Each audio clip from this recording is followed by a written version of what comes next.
Inner Dimensions of the Prayer by Imam Ibn Qayyim al-Jawziyah. Comparison of differing experience between performing salah and listening to music.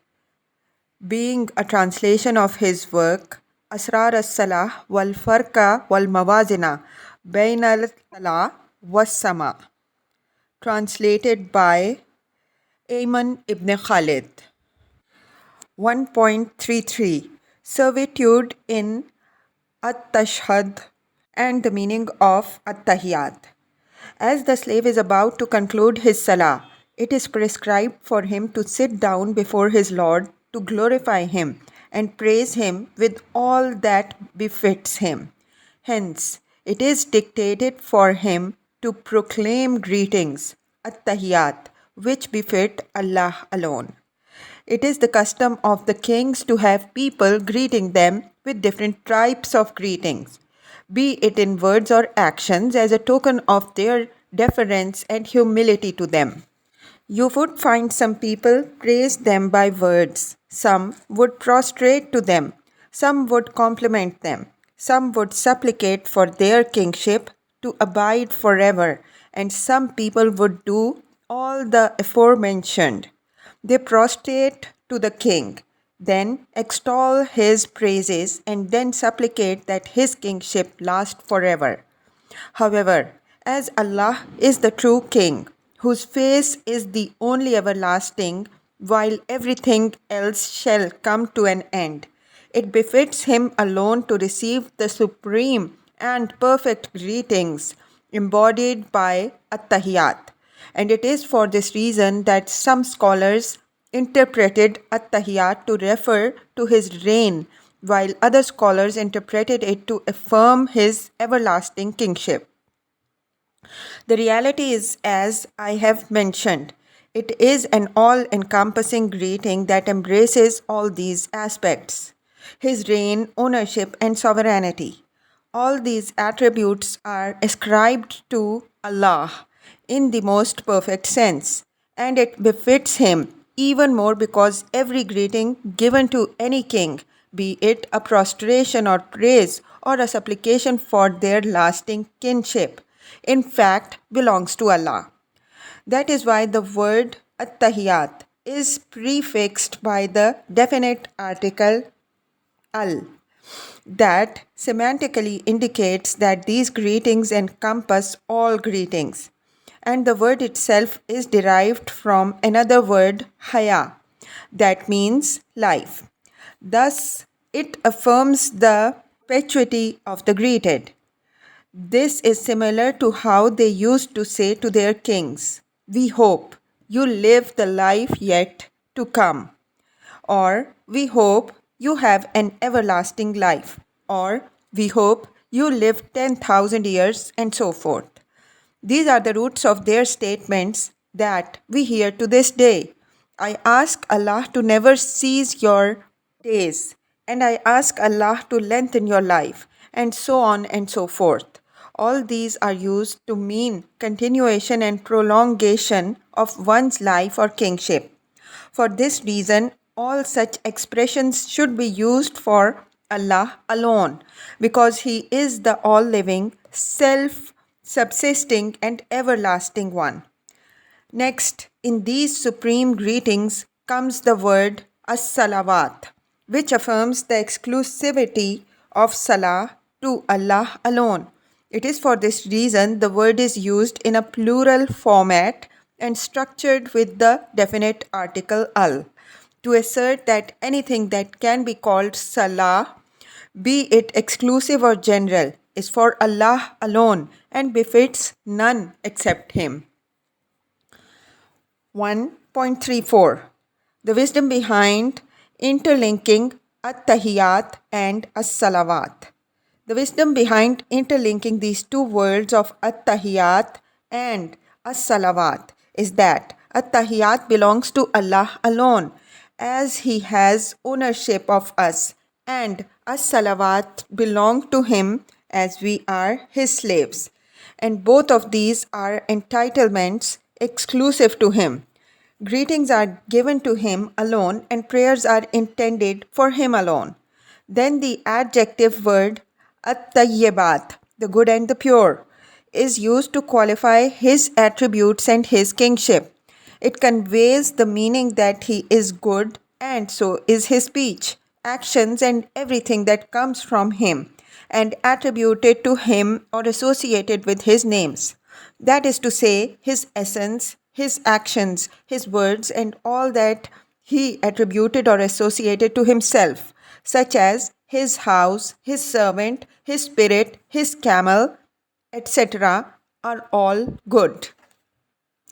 The meanings of all goodly statements, al-kalima at-tayyib, are his too, as they encompass extolling, praising, glorifying, and exalting him and his attributes and for his graces, such as saying, Subhanakallahumma wa bihamdik wa tabarakasmak wa ta'ala jaddak la ilaha ghayruk. You are glorified, O Allah, and praised. Your name is blessed.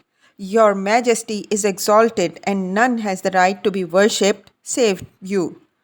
And Subhanallah walhamdulillah wa la ilaha illallah wallahu akbar. Glorified is Allah, and praise and thanks be to Allah. And there is none worthy of worship save you, and Allah is the greatest. And La ilaha illallah wallahu akbar wa subhanallahi walhamdulillah.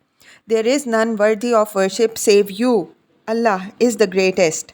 Glorified is Allah, and praise and thanks be to Allah. And other similar expressions. All good emanates from him, and to him it belongs. He is good and accepts nothing but good. He is the Lord and the Ilah of the good. And those who will neighbor him in the house of honor, that is paradise, are the good ones. 1.35 The noblest words after the Quran. You ought to contemplate the best words and expressions that are second only to the Quran, such as Subhanallah wa bihamdihi, Subhanallahil Azim. Glory be to Allah, and to Him is all praise. Glory be to Allah, the most perfect, and all greatness is for Him. And La hawla wa la quwwata illa billah. There is no power or might except in Allah. It is only then that you will realize that such words cannot be used to address anyone besides Allah. This is because Subhanallah denotes that Allah is far above any defect or shortcoming, and that His attributes are far beyond those of His creation. As for Alhamdulillah, it testifies to the ultimate perfection of His words, actions, and attributes. The words La ilaha illallah affirm that He is the only Lord and Ilah worthy of worship, and everything else that is worshipped besides Allah is false. He is the only true Ilah. Anyone who takes an Ilah other than Him will be like a man who takes the weak and fragile house of spiders as his house, to which he retreats in hope of protecting himself from heat and cold, which surely shall not benefit him in the least. The words Allahu Akbar affirm that He is greater, more supreme, prouder, and more powerful and more knowledgeable than anyone or anything other than Him. This is why neither these words nor their underlying meanings are appropriate to use in reference to anyone or anything other than Allah. 1.36 Servitude in At-Taslim. After greeting Allah, it is prescribed for the Abd to send his greetings upon all the righteous slaves of Allah, the persons whom Allah has favored and chosen. This part of the greeting is positioned right after the greetings of praise of Allah in confirmation to the order mentioned in the ayah. Qul alhamdulillah wa salamun ala ibadihil lazina astafa. Say, O Muhammad sallallahu alaihi wasallam, praise be to Allah and peace be upon his servants, whom he has chosen. An-Naml 59. Not to mention that since it is a greeting intended for the created, therefore, as a matter of etiquette, it should not precede the greetings addressed to the Creator. Within the greeting intended for his righteous slaves, Allah has prescribed that they be addressed in order of the ranks of the recipients, so that the first to be greeted is the one who deserves it the most. The Messenger of Allah, Muhammad sallallahu alaihi wasallam, whose nation received every form of good only through him. The second person to be greeted is the slave himself, followed by the rest of the pious slaves of Allah, the best among whom are the prophets and angels, followed by the companions of the prophet and the followers of all prophets, and all the righteous slaves occupying the heavens and the earth. At the end, it is prescribed for him to send salutations of peace upon all those who deserve to be greeted, in particular and in general. 1.37. The meaning of the two shahadas in At-Tahiyat. Then it is prescribed for the Abd to bear witness and declare the testimony of truth upon which the Salah is built, as well as one of its rights upon him. That is to say, if he does not testify it, the Salah will be of no benefit to him. This is to testify that Allah revealed to his messenger the message, that is Islam. With this testimony, the Salah is finished as per the statement of Abdullah ibn Masud radiyallahu anhu. After you say it, that is the two testimonies, your Salah will have been finished. You have the choice then to either get up or remain sitting down. However, this word, that is finish, can be interpreted linguistically to mean that the Salah finishes after the testimony has been said, as understood by the people of Kufa as to mean that the Salah is about to finish, as understood by the people of Hijaz. In both cases, the testimony of truth is positioned at the end of Salah, similar to how it is prescribed to be the seal of wudu and of end of life. That is, it is prescribed to be pronounced at the end of wudu and at the end of one's life too.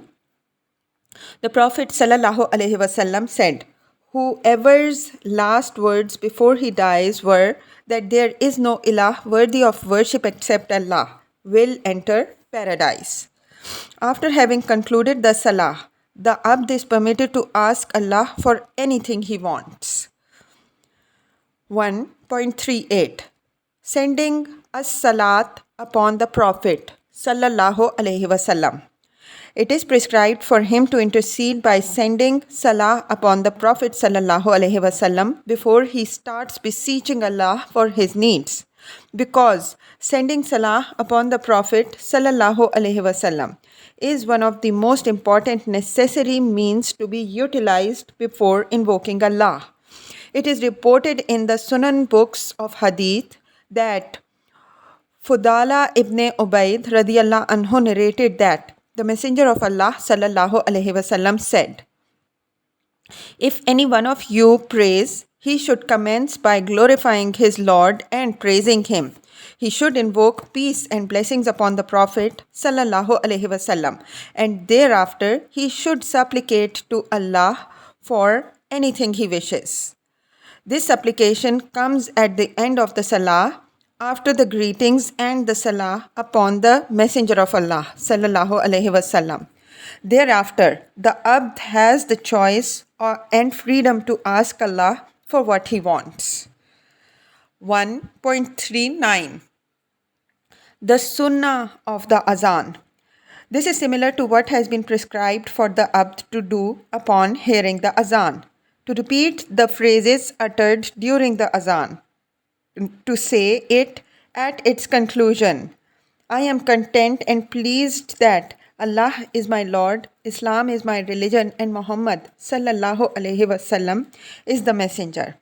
to ask Allah to grant the Prophet sallallahu alaihi wasallam the right of intercession and ascendancy, and to grant him on the day of judgment the best and the highest place in paradise which you promised him. Then to send salah upon him, and finally to ask Allah for his needs. The prescribed 5 acts mentioned above should never be overlooked. Chapter 2. The secret of the Salah lies in the devotion to Allah. The secret and the essence of Salah is to devote oneself to Allah while praying, just as the slave should not turn his face away from the direction of the Qibla. He should also disallow his heart from giving attention to anything except his Lord. Therefore, the Abd should let the Kaaba, the house of Allah, be the direction of his body and face, and let Allah be the direction of his heart and soul. Allah shall give his attention to his Abd in proportion to the level of his devotion and focus in Salah. Thus, if he turns away from Allah by becoming unmindful, he too shall turn away from him. Truly, as you judge, shall you yourself be judged. 2.1. Devotion to Allah in Salah is of 3 levels. Devotion in Salah is of 3 levels. Number 1. Devotion of the heart. This level safeguards the heart and rectifies its affairs from the sickness of desires and whispers of the Satan, as well as all thoughts that may nullify his salah or lessen its reward. Devotion of ihsan. This level is when the abd is mindful of Allah in his salah, to the degree that he becomes as if he worships him while seeing him. Devotion of understanding. This level is reached when the slave reflects upon and comprehends the meanings of the words of Allah, that is Quran, that he recites, and when he contemplates the details of the worship, that is Salah, in order to pay its due right in humility and tranquility. If the slave successfully reaches these 3 levels, he will have truly established and performed his Salah in the most perfect manner, and in return, he will receive the full attention of Allah. 2.2. Devotion in Salah. The devotion of standing upright before Allah in Salah comes into effect when the slave devotes his attention to the greatness of Allah and his attribute of self-subsistence, as this will ensure that he turns neither his face nor his eyes from side to side. This devotion of the statement, Allah is the greatest, by which the slave commences the Salah, is realized when the slave devotes his attention and focus to his pride, glory, and exaltation. The devotion of the opening supplication happens when the servant extols and glorifies and praises him profusely, ascribing to him all that befits him and declares his transcendence above everything that does not befit him, and praises him for his attributes and perfection. The devotion of taking refuge in Allah from the accursed Satan is realized by having confidence and faith that Allah shall support him, protect him, and aid him against the Satan. The devotion of reciting the Quran lies in the slave's endeavor to learn about Allah through his words, as if trying to see him through his revelation. One of the righteous Salaf said, Allah manifests himself to his slaves through his speech, that is the Quran. It is, however, the case that the degree of devotion while reciting and praying varies from one person to another, and the difference between them is like the difference between the one whose both eyes are sound and unimpaired, and the one-eyed individual, the blind person, the deaf person, etc., in their levels of perception. The abd should be as heedful as possible to his essence, attributes, actions, commandments, laws, and names. Devotion of bowing down is contained in being mindful of the greatness and the pride of Allah. Exalted be He. For that reason, it is prescribed for him to say while he is in the state of bowing down, Subhana Rabbi al Azim. Glory to my Lord the Most High. After he rises up from his bowing stance, he should focus his attention upon glorifying and praising Allah repeatedly so as to manifest his servitude to Him, the one in whose hand is the sole authority to bestow and deny. When the servant falls into prostration, he ought to focus his attention on feeling the nearness to him, his Lord, overwhelmed in humility in the hope that he forgives him, guides him, sustains him, protects him, and bestows his mercy upon him. Then, when he raises his head and adopts the sitting posture, his inner condition takes on a different nature, one that is similar to the condition of the pilgrim when he performs the last circumambulation, because at that point his heart begins to realize that he is about to complete his prayer and with it leave this blessed condition that he is experiencing, and that soon he will be returning to the dreariness of his worldly affairs that he had detached himself from just before standing before his Lord.